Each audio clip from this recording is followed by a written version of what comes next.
Pak Liwa, selamat bergabung.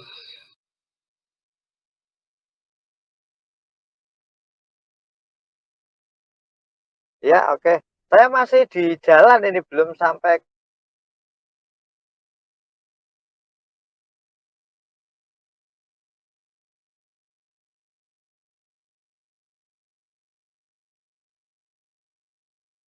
ke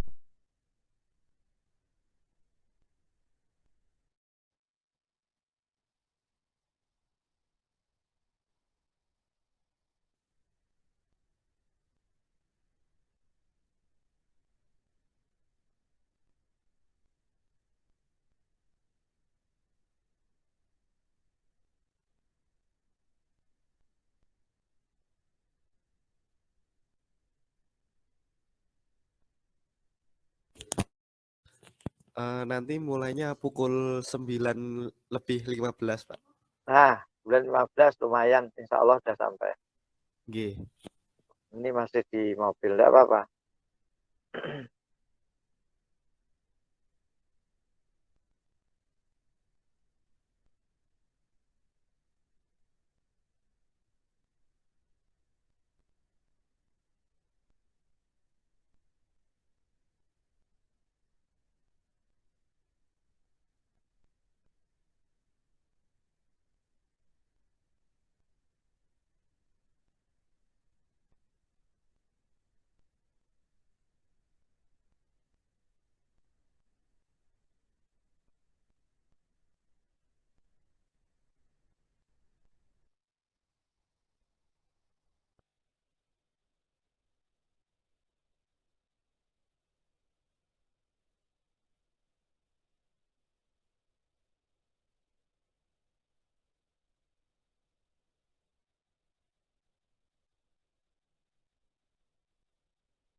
Enggak dengar saya ya.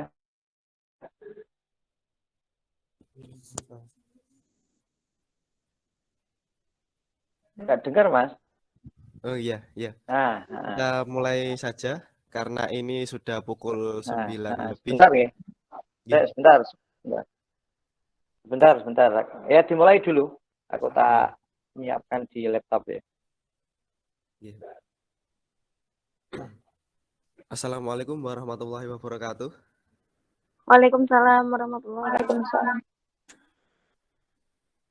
Waalaikumsalam warahmatullahi wabarakatuh. Waalaikumsalam Alhamdulillah, warahmatullahi pada wabarakatuh. kesempatan pagi ini kita bisa berkumpul lewat Google Meet dalam acara ngaji daring dengan tema Milenial Anti Ambyar yang dipandu oleh beliau Bapak Liwaudin. Pertama-tama, marilah kita panjatkan puji syukur kehadirat Allah Subhanahu wa taala yang mana telah melimpahkan rahmat hidayahnya sehingga kita berkumpul pada Google Meet pada pagi hari ini. Sebelum itu, marilah kita buka acara pada pagi hari ini dengan bacaan suratul Fatihah. Al-Fatihah.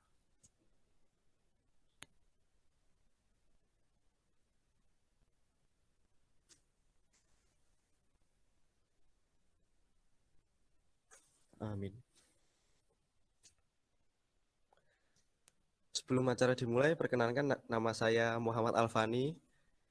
Saya sebagai moderator pada acara pagi hari ini. Sebelum itu saya bacakan kurikulum vitae dari beliau Bapak Liwaudin.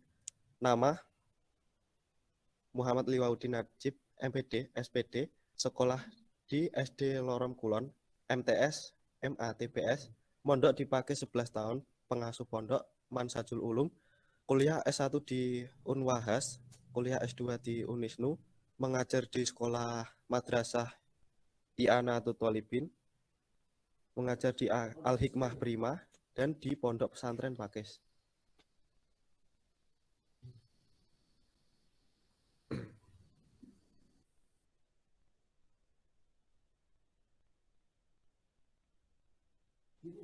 Untuk selanjutnya kita menunggu persiapan dari beliau.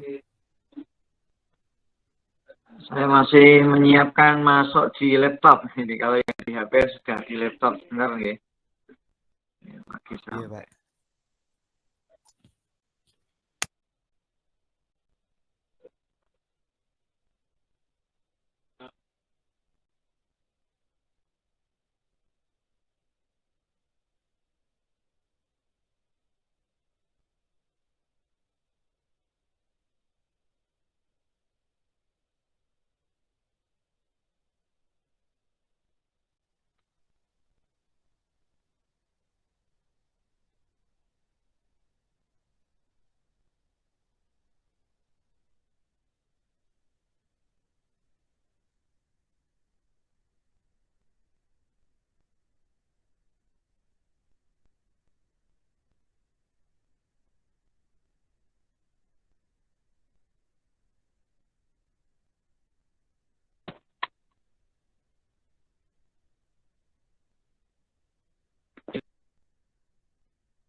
Iku wis tersambung lah, wis bergabung.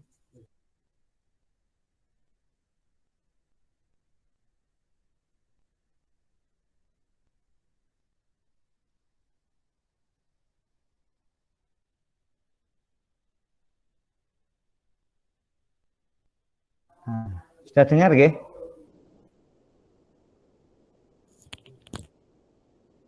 Iya Pak, sudah. Ampun nggih.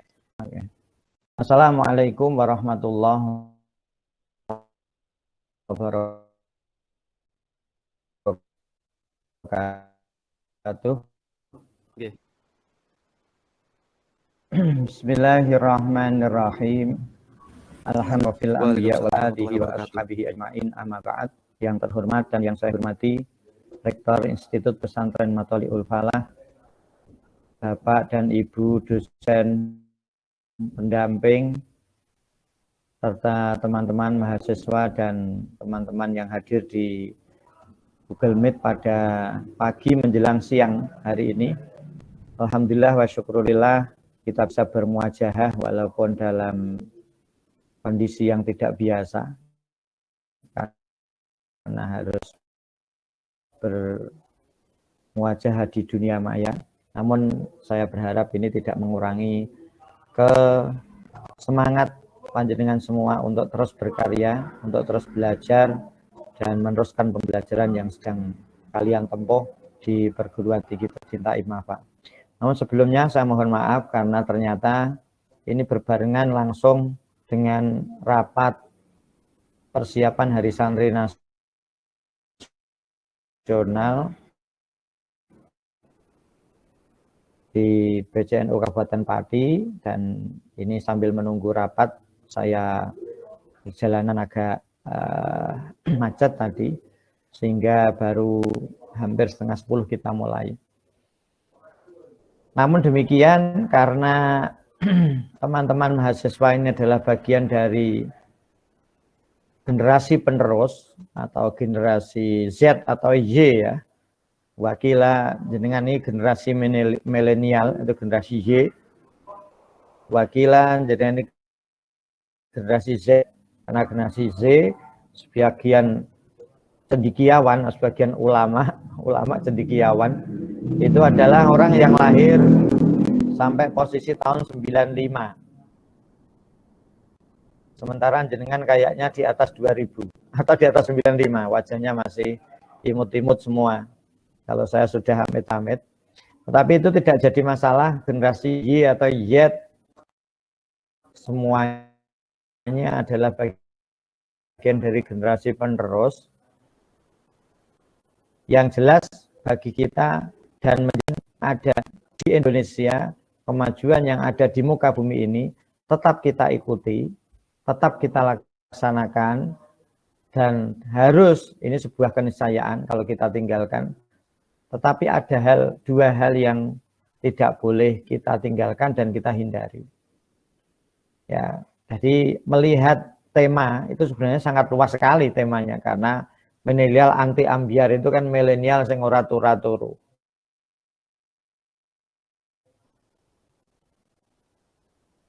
Sing milenial nek dijak daring itu ditutup terus ditinggal ngaret atau ditinggal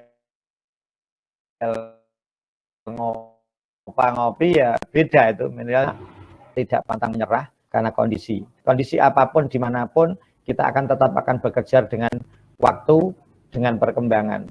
Tapi ada dua hal bagi teman-teman semua yang tentu ini menjadi sangat penting dan tidak boleh kita tinggalkan, yaitu nilai spiritual. Yang pertama, nilai spiritual ini tidak akan lepas dan tidak boleh lepas dari diri kita. Karena apapun yang kita lakukan dengan model apapun dimanapun, maka nilai keagamaan, nilai spiritual baik berkaitan dengan akidah, dengan ibadah ataupun dengan akhlak tidak boleh kita tinggalkan. Karena itu kunci ya, kita sebagai umat Islam punya standar. Sugih boleh ya, kaya, sangat kaya boleh, bekerja dari model apapun, karir apapun tidak ada yang bermasalah. Tetapi nilai spiritual itu tidak boleh hilang. Sampai di dalam pembelajaran sekolah yang sekarang masih digaungkan, tapi entah prosesnya saya kurang begitu tahu karena memang banyak guru yang kurang menjiwai ke sana, yaitu nilai-nilai KI1, nilai-nilai spiritual, di mana semua pembelajaran itu harus dikaitkan dengan hal-hal yang berkaitan dengan keagamaan. Ya. Nah, ketika nilai-nilai ini kita ambil, kita angkat, maka kita tidak akan pernah menjadi orang yang merasa diri kita ini ketinggalan, merasa diri kita ini kemudian lepas dari kendali. Ya, kita mau berbisnis, kita mau menghadapi dan masuk di era digital tidak ada masalah. Sebagai generasi muda, sebagai generasi yang diandalkan oleh agama, asyab, bijalul ghad, remaja masa depan, ini kan tidak boleh atau mau tidak mau harus kita isi dengan sesuatu yang sangat bermanfaat. Nah, atau generasi milenial yang tangguh, paling tidak ada beberapa hal yang perlu kita pahami sama-sama, bahwa Kanjeng Nabi ini adalah orang yang begitu kuat atau begitu memberikan reward ya kepada teman-teman atau kepada generasi muda yang betul-betul mau mendermakan waktunya, mau mendermakan semangatnya untuk kebaikan. Ya, ini dari Kanjeng Nabi sendiri. Ini Kanjeng Nabi sendiri. Kanjeng Nabi itu di dalam sebuah hadis beliau ngendika, innallaha yubghidu syabal farid. Allah membenci ya si milenial yang nganggur, yang ogah-ogahan. Kenapa kok seperti itu? Dampaknya yang parah. Di anna syabba idza ta'attala an amalin yastagilu batinuhu bimubahin yasta'inu bihi ala dinihi kana zahiratan. Farigot. Jadi maksudnya apa? Ketika seorang pemuda atau seorang pemudi atau generasi milenial ini betul-betul dia kosong, tidak akan tidak melakukan apa-apa, malas ya. Kalau anak-anak, mungkin kalau mahasiswa mungkin bisa dipresentasi yang pemalas, paling banyak paling 25%, paling banyak 75%. Tapi kalau kita melihat anak-anak yang generasi Z ya, anak-anak aliyah, anak-anak SMA ketika daring ini dampaknya begitu luar biasa.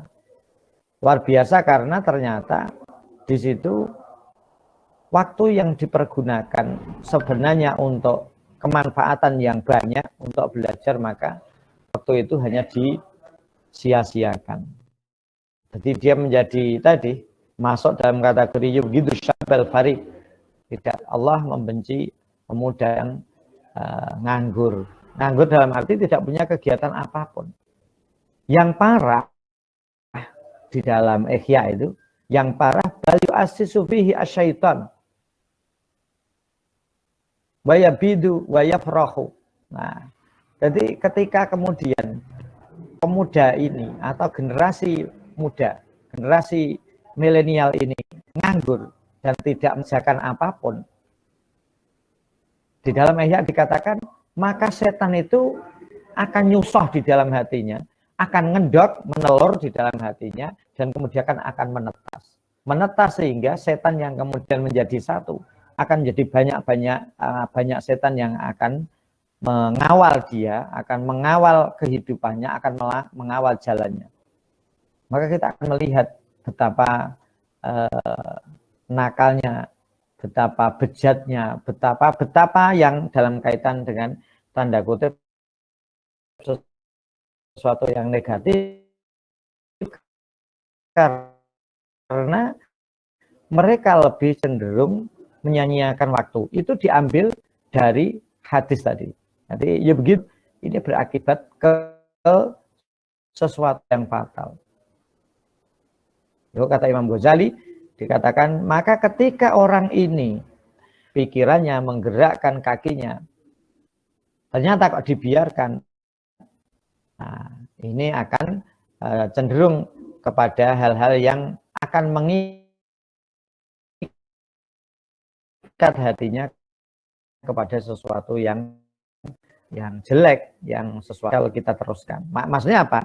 Ini jangan sampai kita lakukan sehingga generasi milenial ini betul-betul menjadi generasi yang tidak takut menyerah, tidak pernah menyerah, dan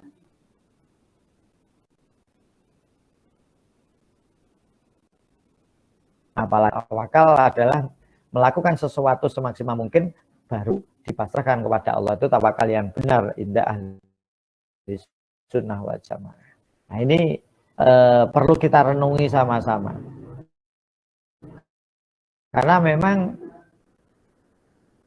harus dibedakan ya, harus dibedakan antara muda dengan generasi tua. Ya. Jadi kalau generasi muda itu memang apa? Kalau dalam bahasa anak-anak sekarang atau anak-anak muda itu dia akan menjalani masa pubertas. Yang kedua, syahwatnya sedang muncak-muncaknya. Jangan diartikan syahwat itu kelawan jenis saja ya. Jadi bagaimana dia ini merasa paling sehat. Dia merasa paling kuat. Kalau wajah dia merasa paling tampan, merasa paling cantik, sehingga dia akan mengumbar nafsunya, akan mengumbar keinginannya, kesenangannya semaksimal mungkin. Bahasanya yang paling muda ya muda berfoya-foya. Makanya tidak menyinggung betapa orang anak-anak muda yang betul-betul beribadah kepada Allah itu termasuk orang yang dipuji Allah, orang yang istimewa, orang yang hebat.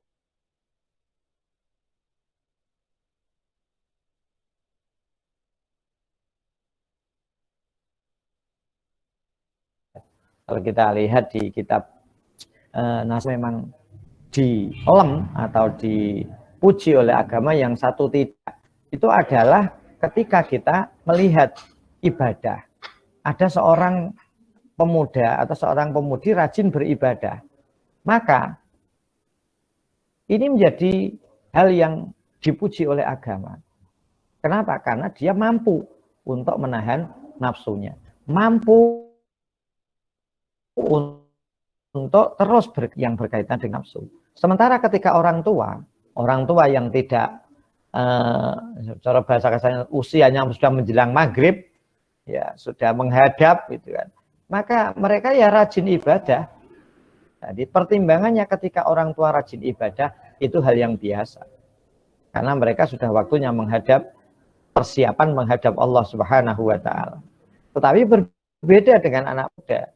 Coba sampean ini loh teman-teman saja, sampean pernah enggak loro atau bayangno mati? Mesti ora. Loh, nggih bisa jadi apa saiki? Ini jujur, sampean loro, rajin sholat apa malah rasa-rasa sholat? Apa sampean tayamum? Wah, ora iso go banyu ya tayamum, ora luhur.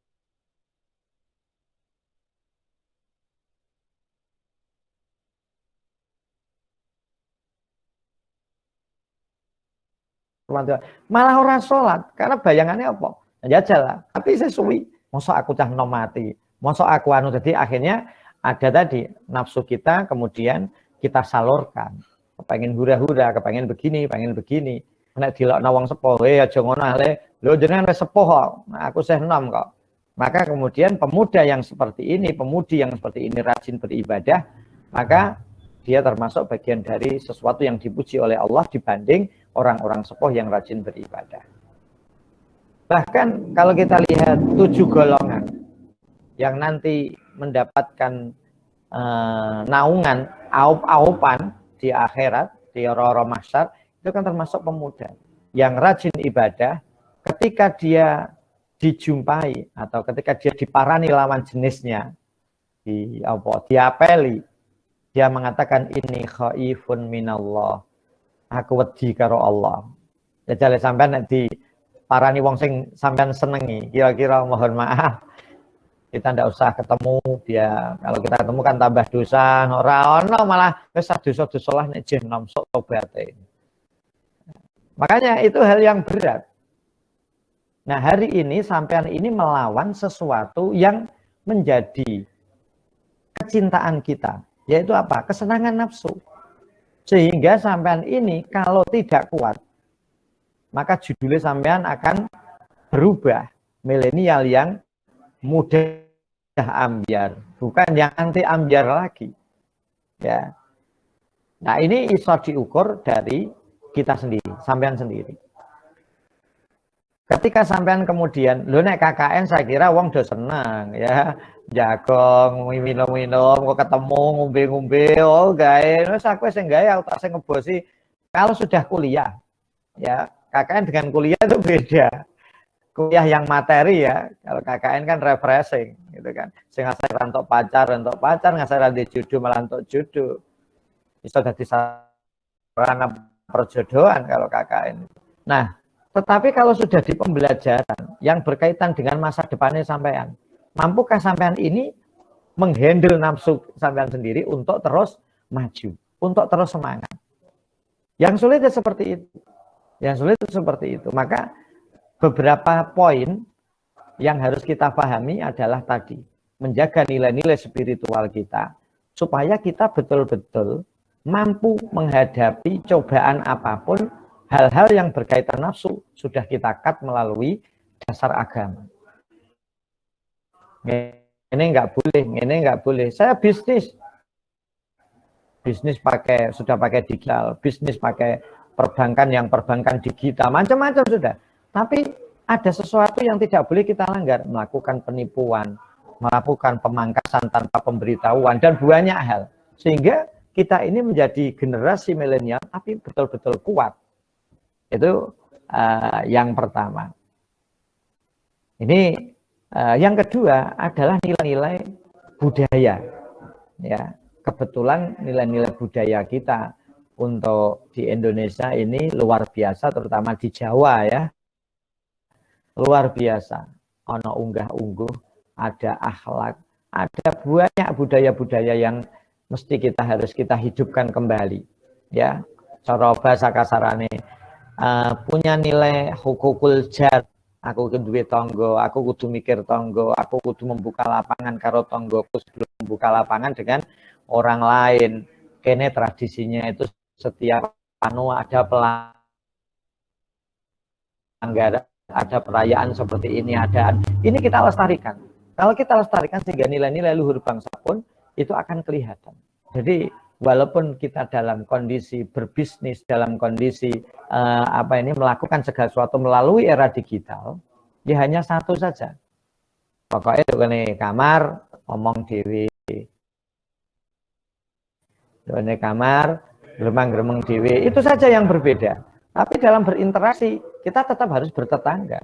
Jangan anakku ora tau metu belas, tak omong ndok kamar gremeng-gremeng dhewe kok. Tapi RT-nan ra tau, jamaah ra tau. Tak dadekno Karang Taruna ya mah. Lulusan ndi ya kuliah ndok IPMAFA ya. Nah, ini kan berarti apa? Ada nilai-nilai budaya yang ada di masyarakat coba kita tinggalkan.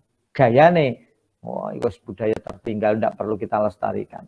Karena ini yang akan menggeret kita ke tengah kembali untuk tidak minggir-minggir dan keluar dari rel agama dan rel budaya.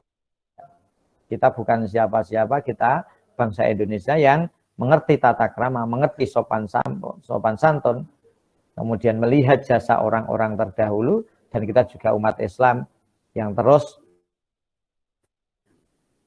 bersinergi dengan syariah Islam. Jadi kita apapun yang kita lakukan itu tidak ada masalah. Asal tadi dua-duanya ini kita gandeng, kita amalkan dan kita pertahankan. Di dalam Sunanul Baihaqi ini ada hal yang menarik.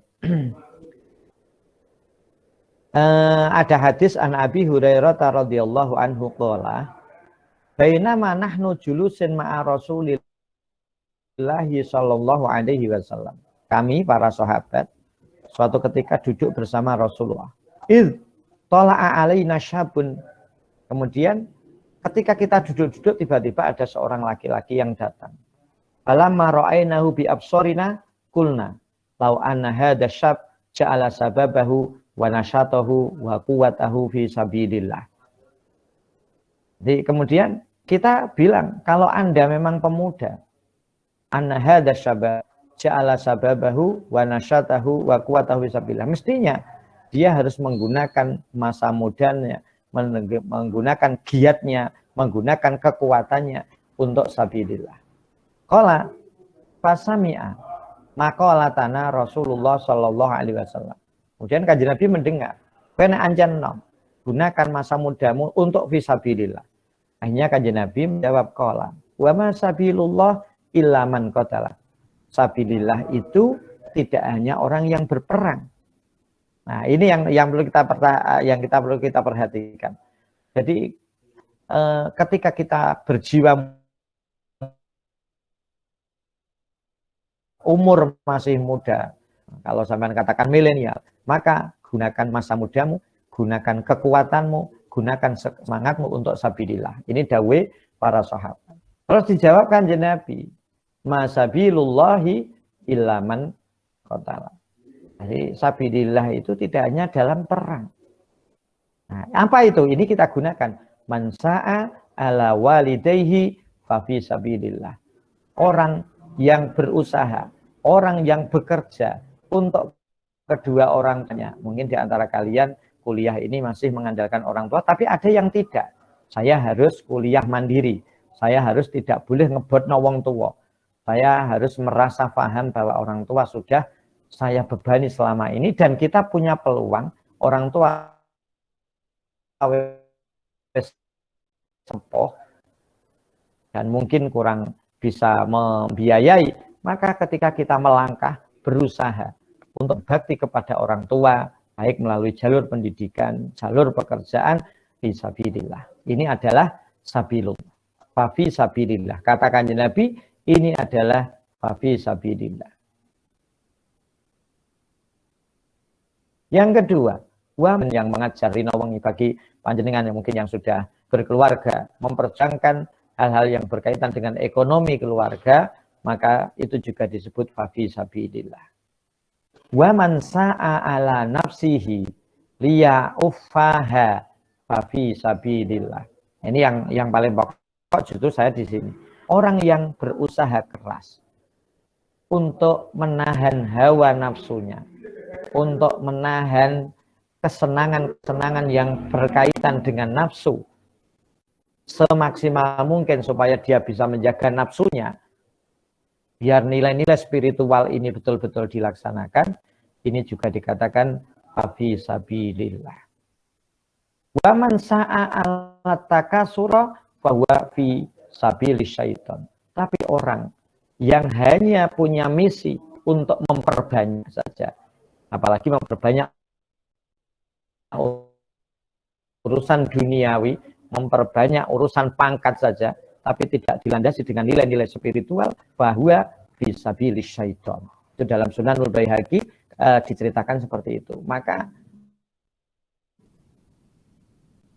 sebelum kita melangkah jadi pekerja yang sukses, maka jadikan agama, nilai-nilai spiritual, nilai-nilai budaya sebagai cambuk kita, supaya kita dalam melangkah tidak mudah menyerah.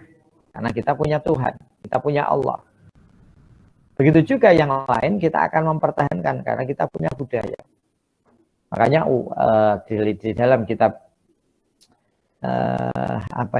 di dalam kitab Minhal Abidin dikatakan, waqala ulama cara kita tidak mudah menyerah, cara kita tidak mudah melempem, maka alaikum bittaqwa wal waroi.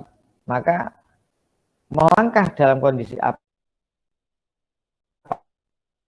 apapun, ingat ya, kita harus mengedepankan ketakwaan kita kepada Allah Subhanahu wa taala dan harus menjaga diri dari mengkonsumsi barang-barang yang tidak halal.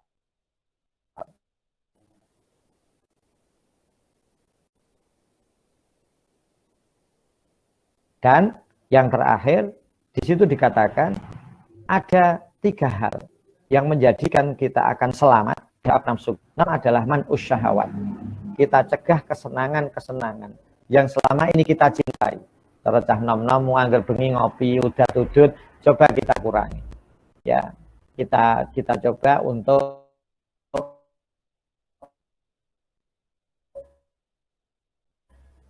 kesampingkan dengan membuat siswa putri yang mungkin setiap malam tidak bisa lepas dari HP misalkan, maka HP coba kita pelan-pelan lepaskan.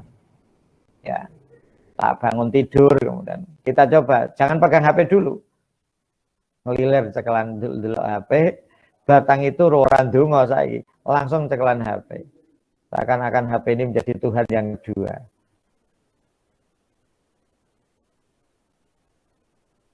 Atau malah Tuhan pertama, ya bahaya malah. Ya, coba jujur saja, di mana HP-mu ketika kamu mau tidur? Mesti di tempat di dekatmu kan. Dikunci yang dalam, ibune orang tok meneh adine, nentok buka HP, oh apa nih HP ini. Nah, man'us syahawat ini harus betul-betul kita dengan paling tidak di dalam agama kan untuk mengurangi nafsu, ya kita dengan menjalankan puasa Senin Kamis misalnya. Aku gak kuat puasa, Pak, kurangi saja, kurangi menu makan kita. Nek iso mangan ping pindho, kenapa harus ping telu? Nek mangane setengah piring, kenapa harus sak piring? Sampai ini nek ana dikai tegone wong mantu, wah segone suwithik. Nek jajan loro sing mangane akeh, segone sak Gunung Muria, murah sisan, gratis sisan. Ngene kuwi sesuk wis bar mangan kok rada jam 09.00 ndok kampus ana ulang tahun. Mangan meneh. Duhur mangan meneh, awan ana ngejak bakso ya mangan meneh. Nah, ini yang mungkin nafsu kita akan menjadi berat untuk kita kendalikan. Yang kedua, hamlu asqalil ibadah. Dia bebani dengan kesibukan-kesibukan kita dalam beribadah. Diejak. Ya. Jak itu maksudnya ini. Sampai itu kan aja. Ayo tugas ini kita laporannya kita buat. Ngono ku lho kok wae. Sesuk kumpul-kumpul neh. Jadi orang kok langsung dikerjakan. Ayo kita kerjakan LPG-nya biar cepat, nanti ngono monef kita sudah siap. Gak engko. Sesuk wes. Nah, koncone sing sesuk luwih akeh. Bayam kok sergep-sergep kok kabeh dadi juara. Nah. Akhirnya kan kita kemudian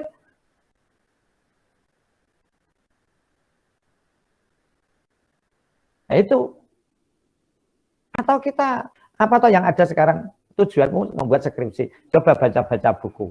Kuat nggak sampai baca-baca buku sambil KKN? Bukan baca-baca HP loh ya. Loh, tapi ano Pak, baca buku buku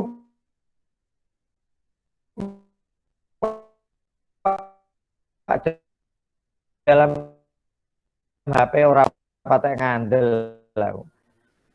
Oh, mau buku e-book di HP kan itu kan ya ibadah jangan dikatakan dengan sholat. Kita buat sholat, kita buat baca Quran, kita buat baca buku. Wong saya itu loh, wong ini wong balane dewe. Saya itu kadang sering diilokno Bu Umda. Saya itu sering kadang-kadang diilokno Bu Umda. Misalnya saya itu sudah lelah ya, ngaji jam 9 lebih. Saya lihat TV aja. Lihat TV itu loh. TV kan biasanya kan film-film apa ya, film-film cah nom. Bu Umda tahu. Ini orang deres malah lihat TV air. Itu udah loh, saya itu ditegur. Ya Allah mama tak semelah lu 9:30 aku apa musyawarah. Iya mau buka-buka buku tidak kenal. Itu saja delalah aku ono sing ngilokno gitu loh. Ya. Kalau TV ini kadang-kadang saya ya aku ikut butuh deres, saya butuh mulang.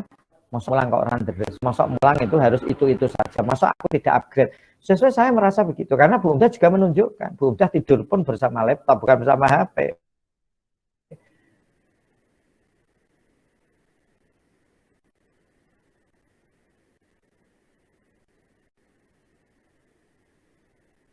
Sambil meneliti tulisan membaca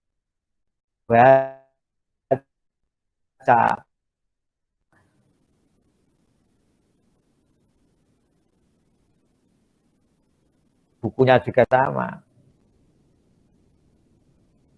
Dengan ini mahasiswa ini soniru pora gitu. Karena saya melihat ya, kan kita sibukkan nafsu kita dengan sesuatu yang positif, maka dia akan menganut, akan mengikuti. Dan yang menarik kata Pak Said Billah, mintalah perlindungan. Kenapa bencana? Yang membuat fitnah dalam kehidupan kita adalah nafsu kita. Bagaimana cerita iblis yang 80.000 tahun di surga karena nafsunya, karena pokoknya nafsunya dicerno sehingga dia tidak terima dengan Nabi Adam yang dijadikan pemimpin, dia harus rela keluar gara-gara mengikuti hawa nafsunya. 80.000 tahun di surga, bayangkan.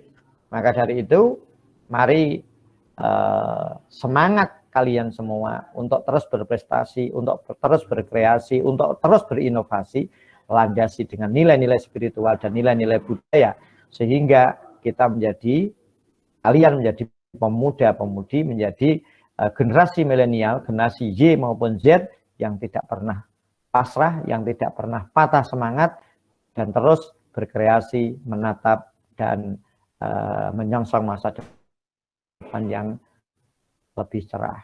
Semoga kalian semua, teman-teman yang masih muda-muda ini akan terus semangat untuk melaksanakan hal-hal yang berkaitan dengan kehidupan dan masa depan kalian, dan semoga masa depan panjenengan semua lebih bermanfaat. Amin Allahumma amin. Demikian yang mungkin bisa saya sampaikan untuk kali ini, dan saya buka pertanyaan kalau mungkin ada. Monggo kita kembalikan kepada moderator Mas Albab, Mas Alfani ya. Iya. Terima kasih penjelasannya Bapak Liwa. Sangat menarik dan pas sekali dengan kita-kita yang muda-muda. Berasa ditampar. Yang menampar loh ya, ulama-ulama dan Sarah loh ya, bukan saya hanya cerita gitu. Ya. Saya juga pernah muda dan pernah tertampar. Baik, bagi teman-teman yang ingin bertanya, silakan ditulis di kolom chat Google Meet ya.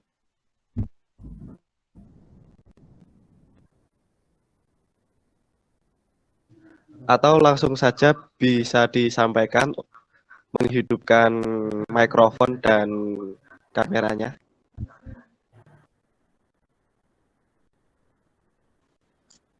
Oh iya, jangan lupa klik raise hand.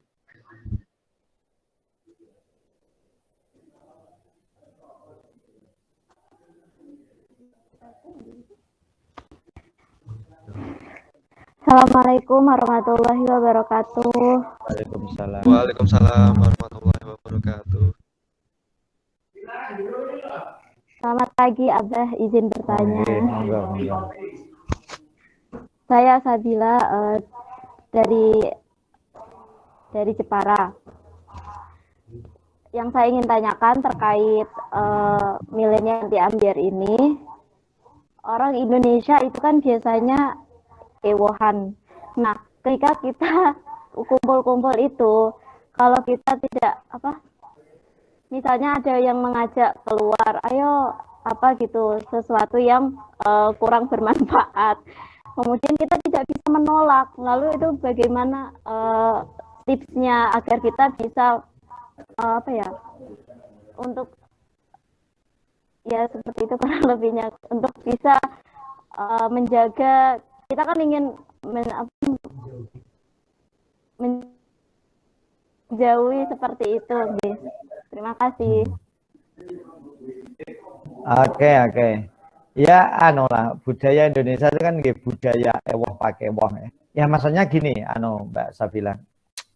Saya kira semua orang itu merasakan seperti jenengan. Nek moh langsung, kaya walah gayane sok suci, ora dadi bunyai, utawa sing lanang gayane kok dadi kiai, ngono tok ya moh gitu kan. Maksudnya kita kemudian mengatur, harus bisa berizin ya. Dan izin itu kita harus melakukannya secara bertahap.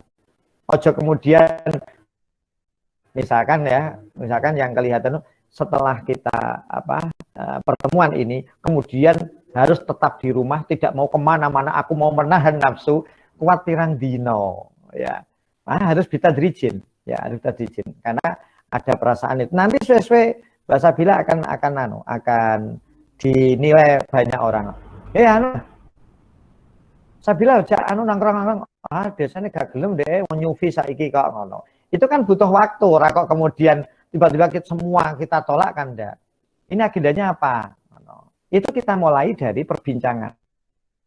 Misalkan gini, ini setelah ini, ayah kita ndang kumpul ke LPJ gak, sesok ayah lu ngerti terminal S, sesok ini ada terminal Tebu, ada terminal banyak terminal kan sekarang. Ya kita ya gini aja. Mbak, kalau besok itu kan kita harus membuang waktu. Kita handle sekarang gimana? Mumpung masih hangat dalam pikiran kita, belum hilang. Mesti ada orang-orang seperti itu. Ya kalau besok saya kayaknya tidak bisa, mungkin aku tak membuat resume dulu, nanti pemikiran ini, pokoknya besok tak aturno panjenengan, tapi besok saya tidak bisa. Itu salah satu contoh. Yang kedua, kalau ini dalam bahasa makalah ini, jenengan catat ini, makalah ini tuh populer sekali, di mana dan tidak bisa dihindari. Al-insan abdul ihsan. Al-insan abdul ihsan. Manusia adalah hamba kebaikan. Manusia adalah hamba kebaikan. Konjomu, bolomu, yahono ya ini. Apa gelem? Ya ewa. Nah, maka ini pelan-pelan. Pelan-pelan kita berizin secara bertahap, kita beri masukan. Besok malam minggu biar metu-metu. Sekali-kali ya, malam minggu gak usah metu. Ya, settingan aja di omah. Nah, ini kan berarti kita bisa meminimalisir diri kita untuk bisa menahan nafsu. Dan ini butuh waktu betul, ya. Loncah malam minggu ya, karena mau melihatnya itu selalu mudah saja. Masih punya kekuatan, masih punya segalanya. Itu Mbak saya bilang ya. Makanya nek bahasanya yang gampang, kalau berteman ya biasa-biasa saja. Kalau pertemanan yang sudah klik banget, ini akhirnya ya berpisah sulit. Ewoh kabeh meneh sering dijajak tadi. Insan abdul ihsan, manusia adalah hamba kebaikan. Nah, itu yang harus kita kemudian renungkan bersama-sama sehingga kita bisa menawarkan sesuatu yang lebih bermanfaat. Misalkan jangan besok gimana malam Ahad itu terlalu ramai. Malam Senin aja di rumahku biasanya karena kalau di rumahmu itu tidak malam-malam, mesti didukani bapak, dukani ibu, akhirnya kan terkurangi. Tapi kalau ndogone omah si A, los dol wong tuane monggo tilem teng mriki nggih monggo. Cah lanang kan senengane malah milih ndok kafe sing ana wifi-ne, nodo remang-remang sisan. Yuk rapat ndok kono ae. Sing anak putra ya. Karena ya tadi, karena generasi wes model ini terus kan ya repot nanti kan. Sudah ketika kemudian kita menginjak dewasa, teman kita sudah ada yang S2, teman kita yang dapat beasiswa, teman kita lagi kerosok. Oh iya ya Allah, aku di biyen hura-hura tok ndok nek kampus di bloko, nah itu akan terasa. Itu Mbak Sabila. Jadi kita dirijin, kita pelan-pelan saja. Nanti akan dianu kok. Coba sampean gini, saya tanya. Di kampus saja, di kampus. Nggak usah dijawab, ini pertanyaan yang mungkin perlu kita pikir. Jenengan saya tanya, sudah di kampus selama 3 tahun. Bisa enggak sampean memetakan dosen? Dosen sing kereng sopo, dosen sing ngangger hehe sopo, dosen sing kemudian kekeh dengan aturan sopo, dosen sing nggak roya-roya, ya Allah Pak, pada cawe itu karo kula Pak ora sakake Pak aku ngene Pak aku anu, akhirnya dosen ndak tega, mesti bisa kamu petakan itu. Nah, kamu petakan. Nah, kemudian kamu mau jadi apa? Jadi orang yang bersikap seperti dosen A, apa seperti dosen B, atau seperti dosen C, atau seperti dosen D. Nanti kamu akan tahu. Iya ya. Kenapa? Karena ketika kita ketemu dosen yang sampean asalnya merayu dan mampu, dosen dok rayu, Pak tugasnya jawab apa, kok ini lebih lupa, ojo cea moso dengan tega dengan saya lah Pak, aku udah anak emak Pak, udah mahasiswa terbaik ya. Akhirnya kamu diberi nilai A. Ya ini misalkan. Terus saya tanya, kamu akan cerita dengan teman-temanmu enggak? Ketika dengan cerita dengan teman, apa yang kamu ceritakan? Dosen kalau enak, Pak Liwau, wah, kok nggak layu kayak A. Di mata teman, dosen itu baik enggak? Di mata orang tuamu, dosen itu baik enggak? Di mata orang-orang yang kamu cerita nih, dosen itu belum tentu baik. Dosen dirayu mahasiswa ini tak ngono ae ya kelepek-kelepek ya.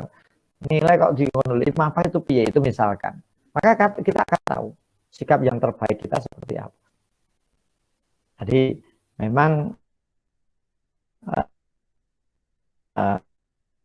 kita tidak kemudian menolak serta-merta, tapi harus pelan-pelan. Bita Sabila juga menolaknya juga dengan baik. Akhirnya ada kesimpulan.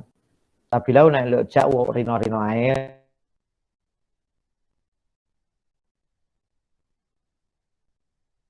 Coba bengi-bengi, dek kondisinan, terus digedeng kan enggak? Karena kita melalui proses itu kita lalui dengan perlahan-lahan.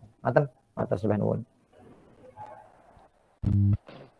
Terima kasih jawabannya dari Bapak Liwa. Bagaimana tanggapannya Mbak Sabila?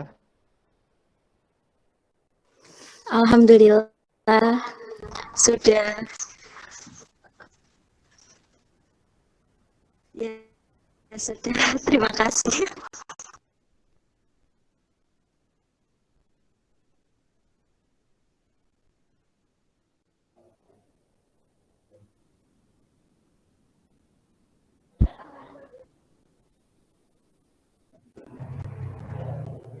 Oh ya, silakan. Ingin bertanya?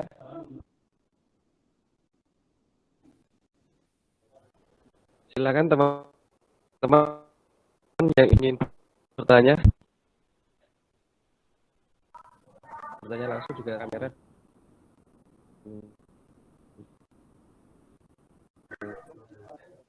Izin bertanya. Oke, monggo Mbak Nel.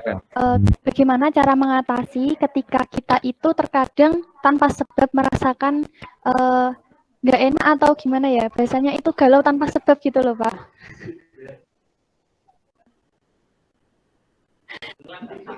Itu bagaimana solusi mengatasi hal tersebut? Terima kasih. Itu bukan Mbak Isna saja, saya juga sering sama saja. Karena itu kejenuh. Maksudnya gini, kalau sampean masih di dunia ya modelnya seperti itu. kalau sampean misalkan nggak kuliah, ya kuliah daring, ya mintanya ya tatap muka. Nanti kalau tatap muka terus ya bilangnya wah enak daring. Sama, ketika sekolah diliburkan, ya guru gayanya ya wah sekolah ora enak tatap muka, bareng tatap muka ya njaluk ora tatap muka. Ya, seperti itu. Karena nafsu itu akan selalu merecoki kita. Dalam kondisi tertentu, maka kejenuhan muncul, stres pun akan muncul. Maka disitulah kita harus berbenah diri untuk menanamkan nilai-nilai spiritual kita. Seperti tadi, ya Allah kok ujug-ujug ngene, padahal mau ya ora, bar salat mbah wiridan pedes kok terus ora kudu ngalor, ora kudu ngidul, ora kudu apa, ora kudu maca Quran, ora kudu kuliah, ora gelem buka ini. Dan itu saya juga sering mengalami.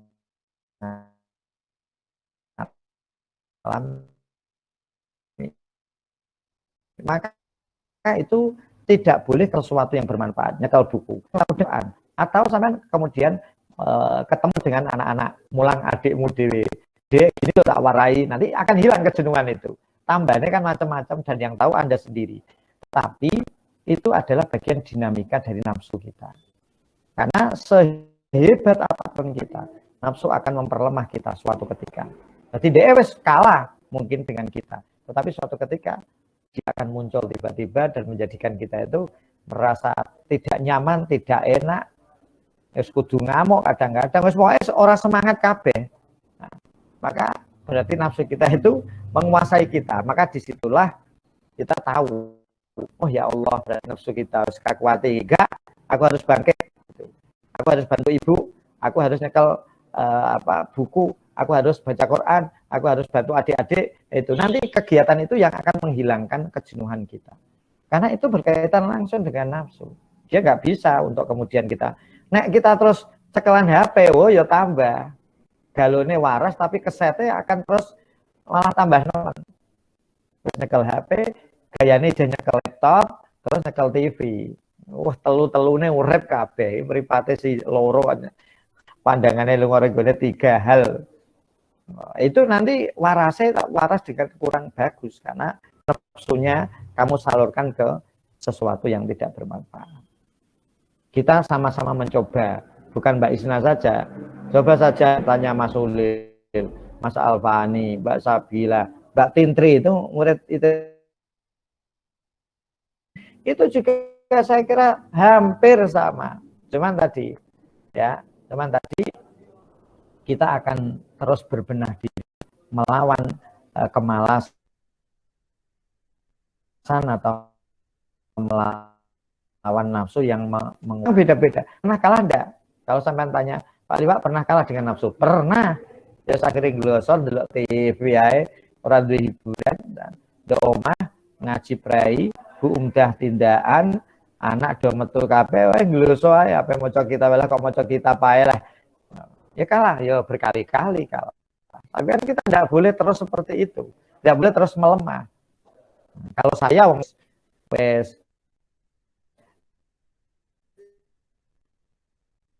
ngebai pengetahuan di dalam otak kita, memenuhi pengetahuan banyak di dalam otak kita supaya nanti besok hari tua itu pengetahuan itu masih termemorikan dengan baik. Mantan Mbak Isna.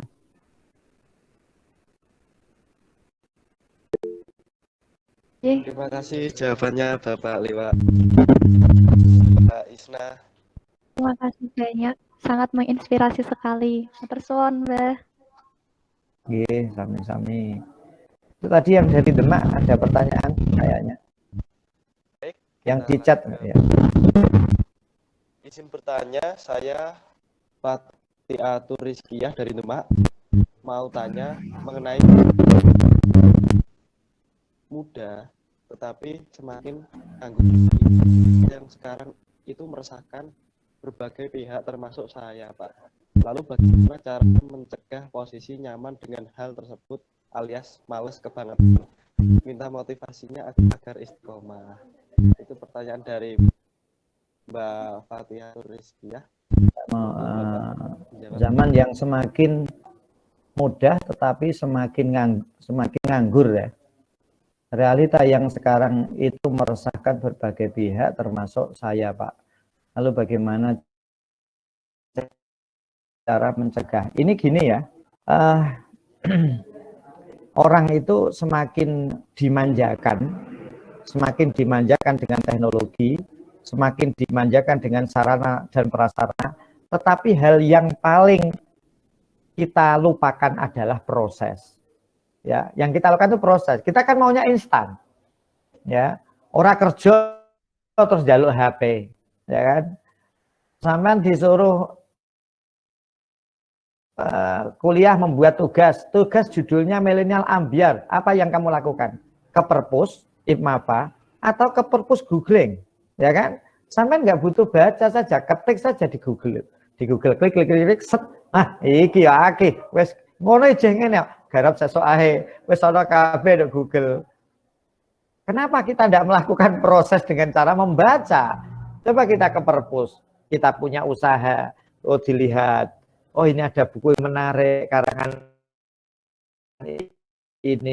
ini. Saya lo yakin mahasiswa putra putri itu hampir sama, tapi tidak di IMAFA ya, di IMAFA juga hampir sama kan.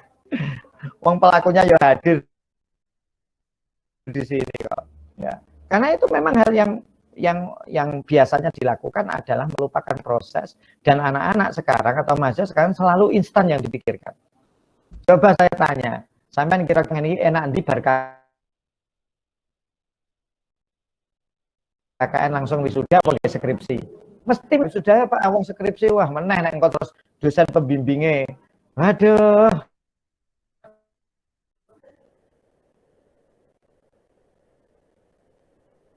Wes ora niat dosen saya nih. Nah, ini kan sebenarnya yang tidak boleh kita lakukan. Mari kita jalani proses, ya. Kalau kita mau tahu, kita baca. Kita ada usaha untuk selalu membaca.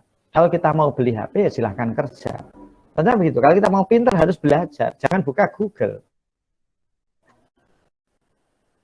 Nah, dari hal-hal seperti itu makanya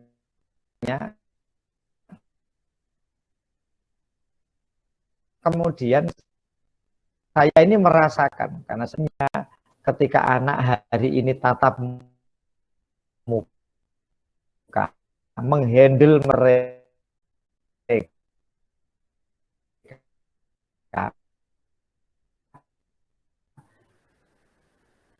memotivasi mereka, memberitai, tidak cuma memberitahu ya, memberitai mereka bagaimana pentingnya sekolah. Jawabannya ya enak, ampun kulinten loh Pak, nyahmene wis pokoke hura-hura nanti tidur jam 8 baru bangun, jam 9 baru bangun. Maka proses mari kita lalui bersama-sama dengan istiqomah, atau dalam dampak baik dari itu oleh sidik dan itu akan terus kita lakukan. Itu Mbak, temannya dengan banyak sekali. Ya juga.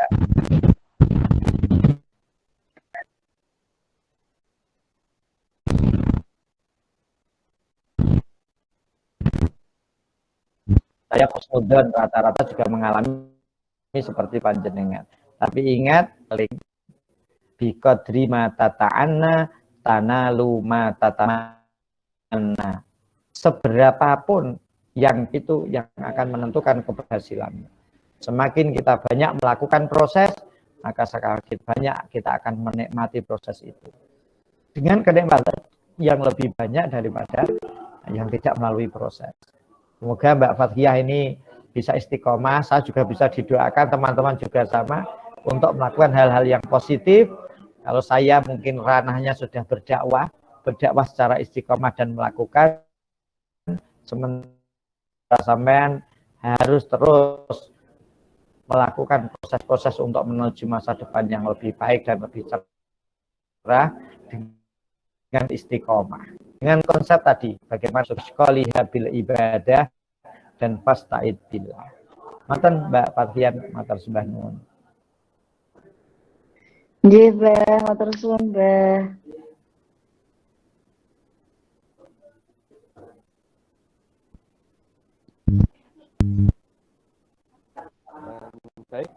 silakan kepada teman-teman yang ingin bertanya kembali.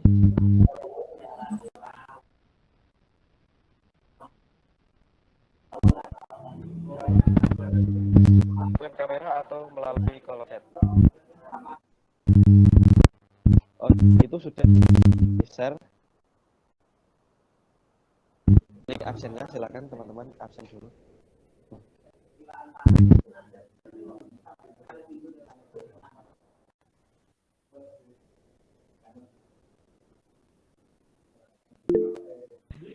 Ini ada pertanyaan dari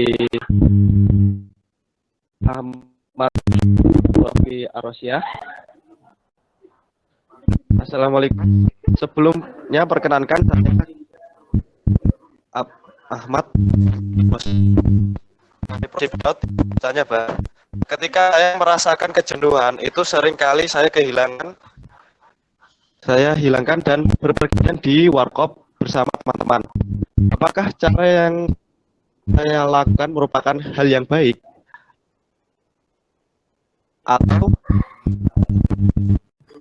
Atau ada hal yang kita bisa lakukan lain dengan cara ngopi bersama teman? Oke. Ini ya, kita itu tidak bisa memaksa siapapun untuk mengobati kejenuhan dan stres. Ini stres ya. Jadi Mas Abdul Rafi, apa yang terjadi di sampean Mbak Fatian, itu bahasa yang paling mudah adalah stres. Stres itu orang kok gila, bukan ya?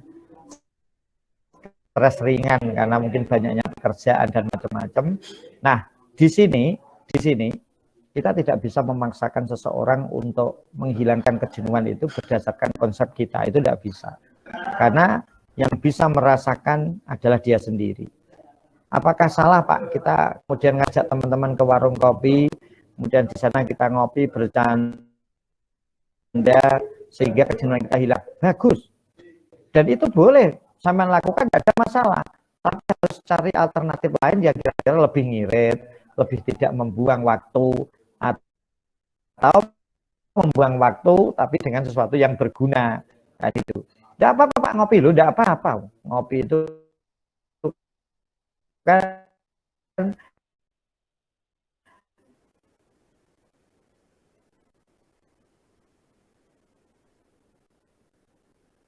sodakoh juga dengan teman-teman. Tidak ada masalah. Tapi bagaimana ngopi ini kalau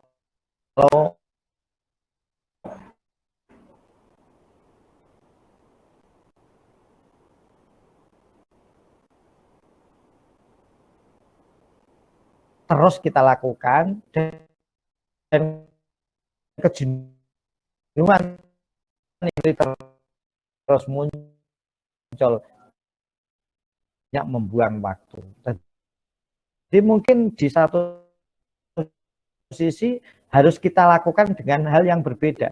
Tak coba aja ngopi ya, tak ring nek cara bahasane kita dikajen, tak coba ring ngene sarane Mbah Mutamakin.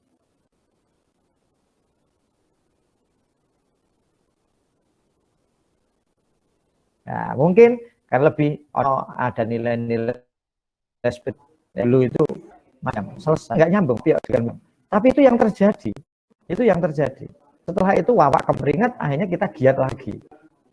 Ini kan kudu wah ini ngene duit mungkin mondok rambut gawe. Nah, mungkin nanti pelan-pelan harus kita rubah ke sesuatu yang lebih ringan atau ada manfaat yang lain.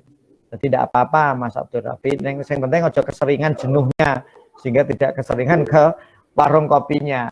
Ya apalagi sampai masih membebani orang tua untuk biaya perkuliahan. Mungkin Mas Abdul Rafi. Tambah satu udah apa-apa. Ini ada pertanyaan dari Lydia Tulia. Monggo Mas apa nih? Pak, izin bertanya, saya dari prodi kalau yang ini kita ya solusinya sering agak putus-putus suaranya gitu. Diulangi. Suaranya agak putus-putus. Assalamualaikum Pak, izin ya. Saya Silmi di PGMI. Kalau kegalauan yang disebabkan terlalu mengkhawatirkan Apa itu, masalah Pak? ini Selalu gimana mengkhawatirkan ya, Pak? masalahnya.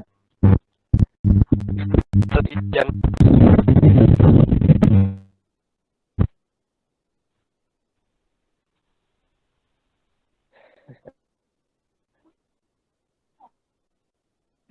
Iya. Apa itu? Dicontoh. Ini mungkin terlalu memikirkan terlalu banyak ekspektasi. Gini, Gitu ini ya, mungkin. apa ya? Bahasa yang paling mudah gini. Saya memahami gini. Ada beban ya.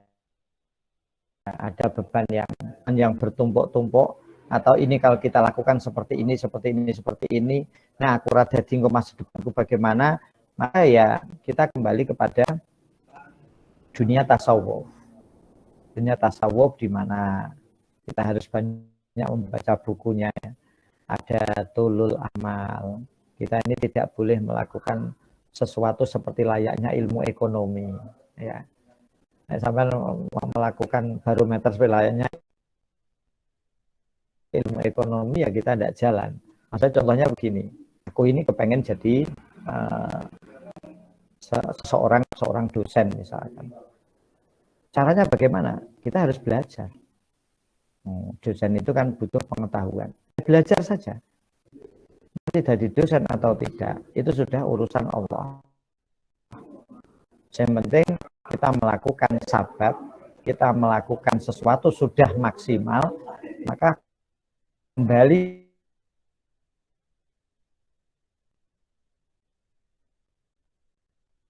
kita serahkan kepada Allah.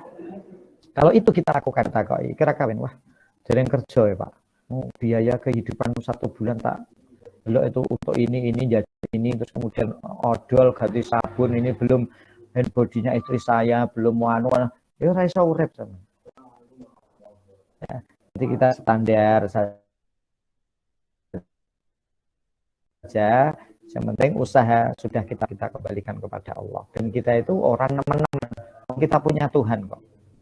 Kita itu punya Allah. Allah tidak usah kita dikte. Ya, kita usahakan terus-menerus, yang penting hasil kita serahkan pada Allah.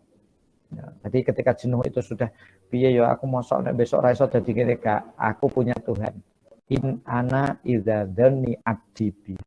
Kata Allah dalam hadis qudsi, saya itu nuruti prasangkaan kaulaku. Nek kaulaku prasangkane aku ra iso ngeki ya ora. Jadi ada rasa optimisme di dalam diri kita, kita punya Allah, punya Tuhan Allah yang selalu memberikan apapun yang kita minta sesuai dengan kapasitas kita.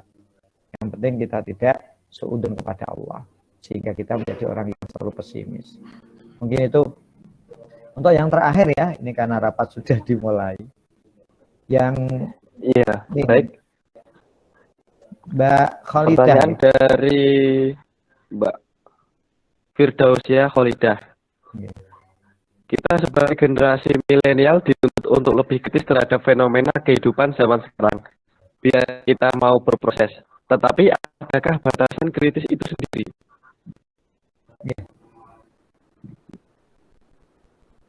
Silakan Bapak menjawab.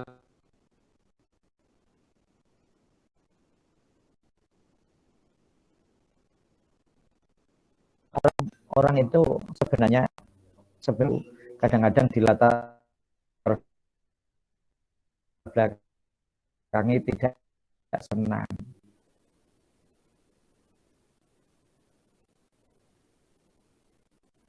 Ketika orang yang tidak pernah digugat, kemudian dikritik job atau sesuatu hal yang disebatkan atau dibicarakan tentang KKN daring, kita mengkritisinya ya kelemahan-kelemahannya berkaitan dengan KKN daring. Gitu. Ketika kita kemudian mengkritisi seorang dosen,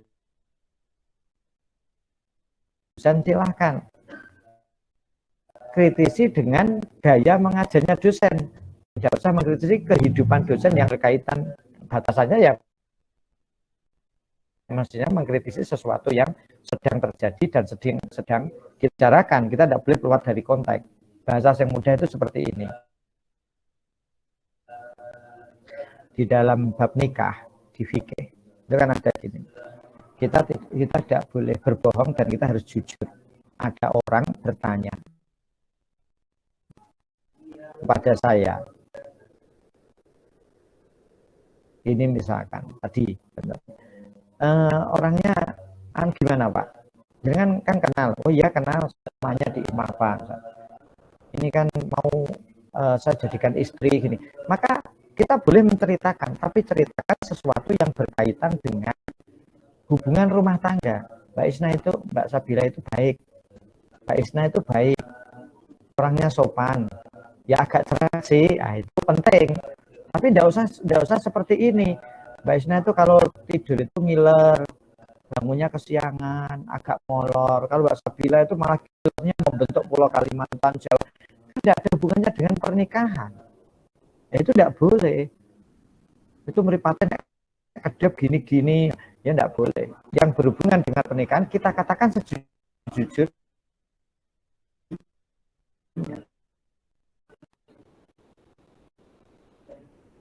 Itu namanya kritis. Jadi dengan apa yang dibicarakan, apa yang diperdebatkan, apa yang dilakukan orang itu. Jangan kemana-mana sehingga tidak ada rasa hasad di dalam diri kita, tidak ada rasa benci dalam kita, tapi pure kita membangun proses ini biar berjalan dengan baik. Maka kritis atau hal-hal kritik yang kita sampaikan adalah sesuai dengan job yang ada.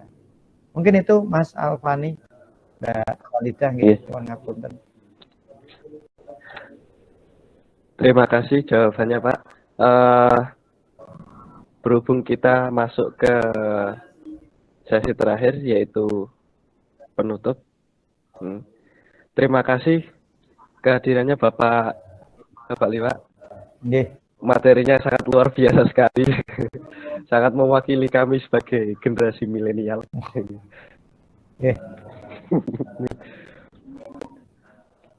Terima kasih kepada teman-teman juga yang sudah bertanya. Terima kasih partisipasinya. Sebelum kita akhiri, minta screenshot sebentar, foto bersama. Ya. Gimana si media?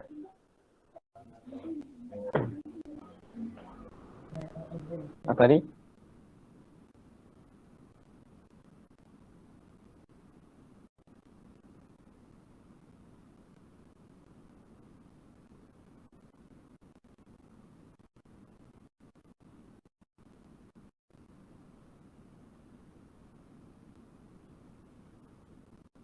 Dua.